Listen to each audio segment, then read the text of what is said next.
I think there's certainly the last 10 years where the business and the sports world has probably never been as close in terms of its understanding and desire and passion to share ideas across leadership, across performance and talent. Really, I think the talent piece is probably the most interesting thing.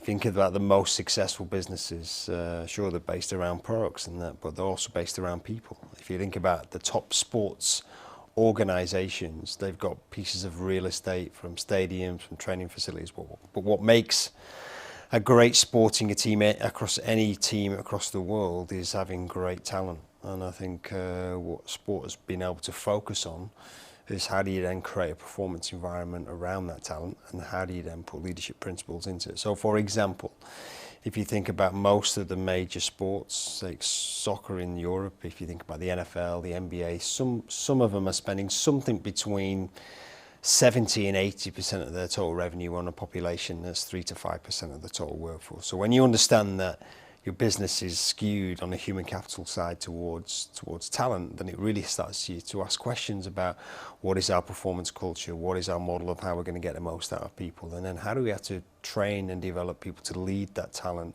on a day-to-day basis.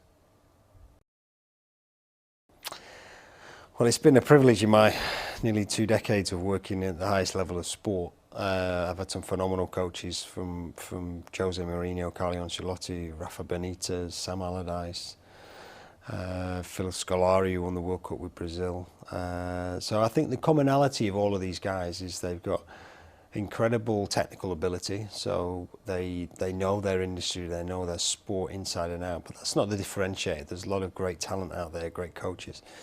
In the world that I've worked in, the best coaches have an incredible leadership understanding around more emotional intelligence, the ability to understand and get the most out of people. If you think, for example, the Premier League in the UK, the biggest sports league in the world now, 550 players, 72 nationalities across the whole league. Most teams carry a squad of somewhere between 15 and 18 different nationalities, so across 25 players. So if you're in a leadership position, if you're a coach of that highly skewed human capital group, then you've got to understand everything from not only how you get the most out of people, but understand about culture, background, religion, ethics, as well as all the other things that got you the job, which was technical ability, tactical knowledge, sports science knowledge. And so the best coaches have this incredible duality of skills, which is one, this great technical experience, which is how do you pick teams to win games, and then this human side, which is actually, I'm working with guys who are 18 to 35, 36-year-olds, and millionaires at 22 from all parts of the world. How do I actually combine that great technical experience that I've got with this great knowledge of human performance and just people in general? And the best coaches are the ones who are incredibly strong in both of them. You can get coaches who are great technical coaches, but less so on the other side, and great human people and great understanding about people, and therefore less technical ability. But the very best in the world of this combined skill, technical expertise, and this tremendous understanding about people and the diversity of talent around the world. I think if you think about, we live in a talent economy, which is basically, there's for the biggest positions in the world, if you think about elite soccer, for example, globally, the top 50 players in the world, they decide where they want to play. So once you've got your best talent inside the business, how then you understand how quickly do I get the most out of them before that talent moves on, be it physically or also when their talent dissipates out. And there's a great saying that talent's like a block of ice. You put it on your driveway, as soon as you put it on your driveway, it starts to dissipate away. So how quickly can you get the most out of it before it goes? And I think the acute talent-based businesses understand that they don't own talent. The average graduate changes their job now 9 times. The average sportsman in a team will change 4 to 5 teams in 15 years. So we live in a world where commitment over a 40-year period doesn't exist anymore. It's very atypical. So we live in a world where it's about how do you bring people into projects, how do you get them to upskill them as quickly as you can, how do you get them focused on what the culture of the business is, and how do you get the most out of them. But understand that at some point they will leave, and that's actually part of the journey of creating high performance. There's a general replenishment of talent that has been incredibly successful but might move on.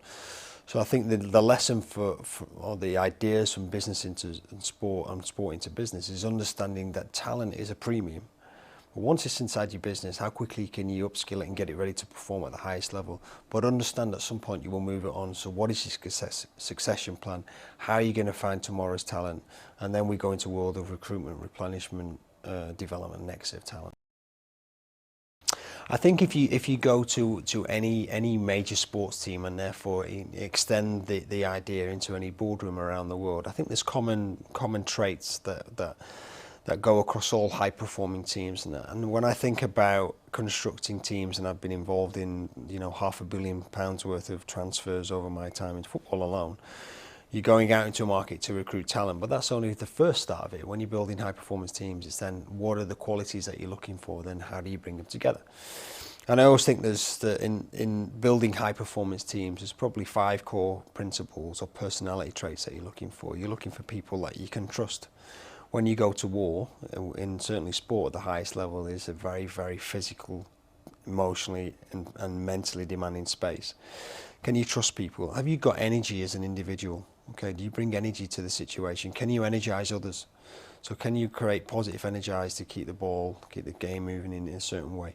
Have you got an edge to what you do? And then can you execute? So trust, positivity, making other people feel better about themselves, or positivity in others, and creating an edge to what you do and then executing. And for me, are the core foundations of building high performance teams, whether they're on a football pitch, an NBA court, an NFL pitch, or a baseball, or on a cycling team, or whether it be in a boardroom in any corporation around the world. So if you get them core characteristics right, then you add the other things, which creativity and power and individual qualities and that. But the best teams, in my experience of working at the highest level of sport, they don't compromise in them first 5 things. Can you build trust?